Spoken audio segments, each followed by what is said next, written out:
Great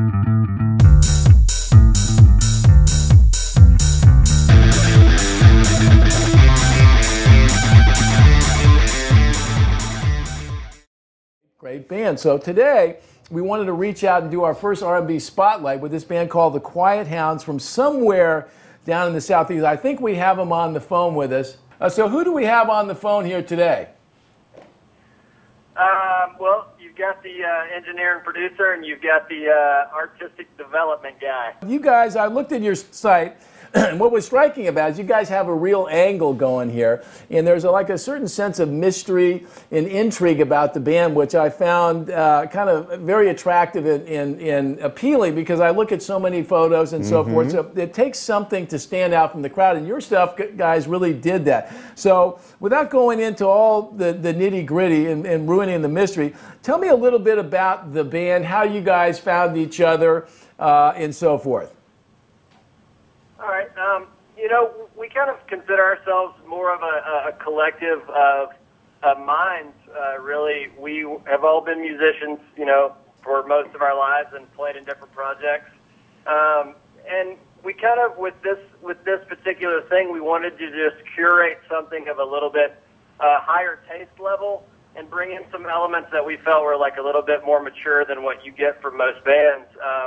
Kind of incorporating more of our actual personalities and our skill sets into what we do, you know, as opposed to just being players in a band.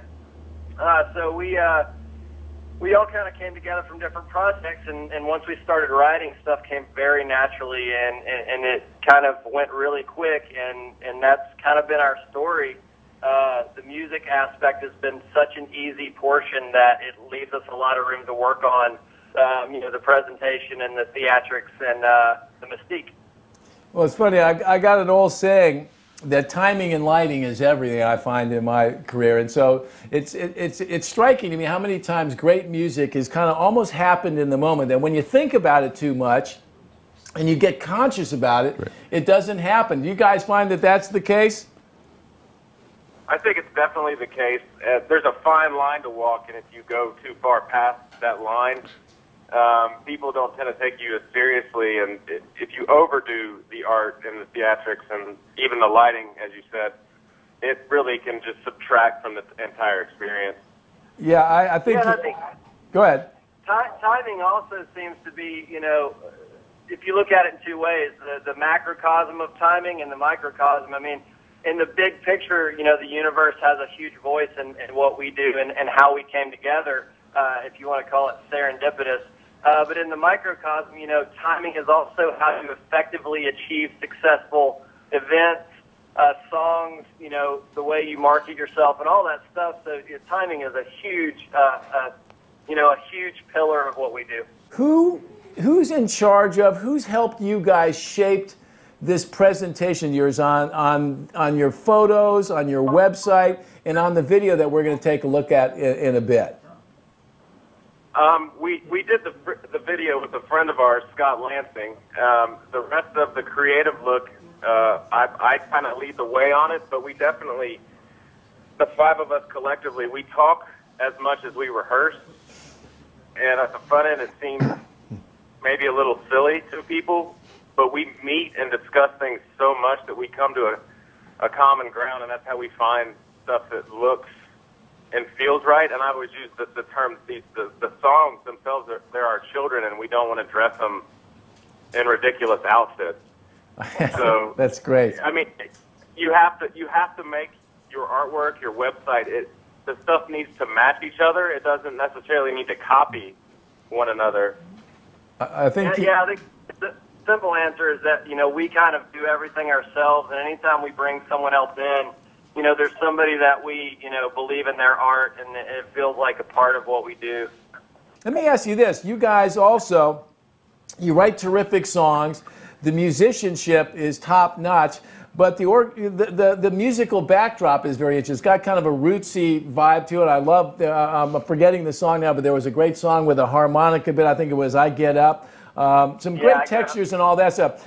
Who is one of you guys more involved on the producing, recording side of it, or, you know, were you able? You said that you do all this stuff DIY. Was all that done DIY, or did you bring in a producer? No, I engineer and produce everything myself.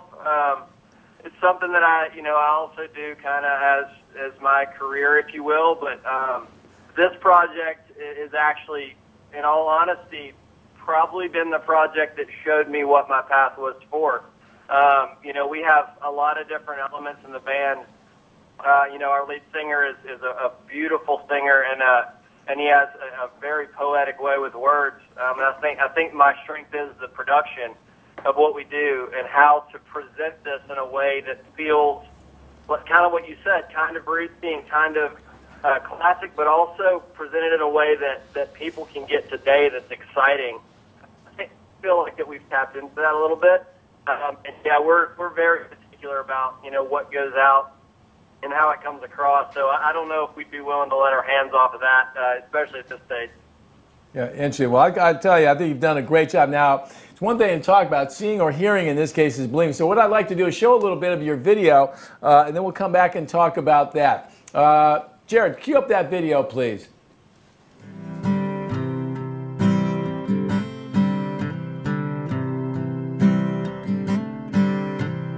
How's a man to know his heart listed under beacon sun? Captain, I'm sorry we're under siege, taken to a nowhere land. Andersonville, what's your plan? Talk to me, tell me you'll set me free. While these beats keep calling me back, still keeps calling me back, will keep calling me back home.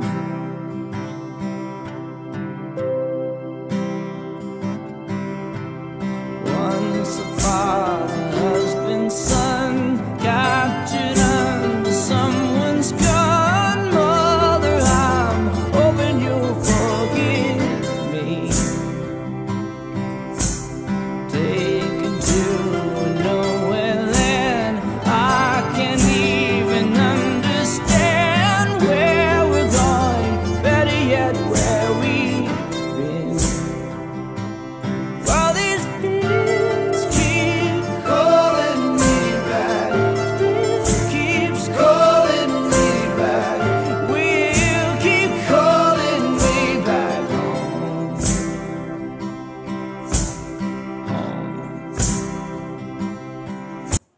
All right, that's called Beacon Sun, and I love that song, and I love the video.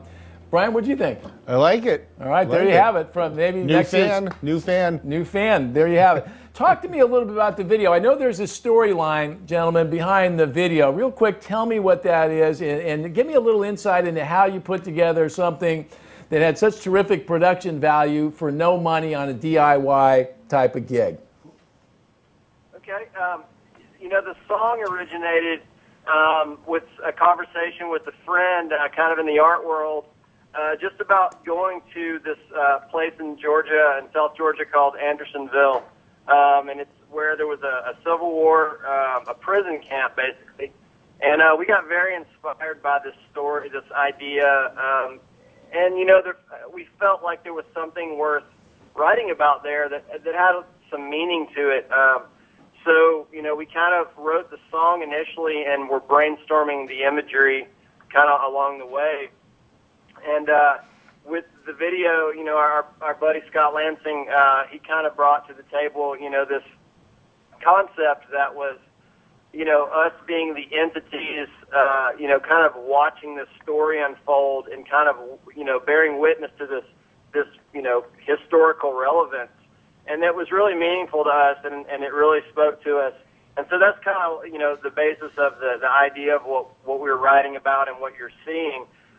In terms of the production, Scott donated his time. He was able to get this up-and-coming director of photography from L.A. who flew out, and basically we paid him a per diem just to be here, which he ended up throwing back in to help us pay for the permitting of the Andersonville that we had to pay for.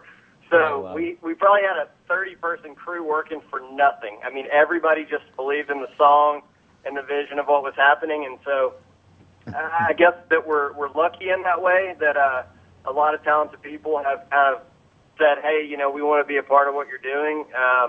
So that part, I guess, is luck.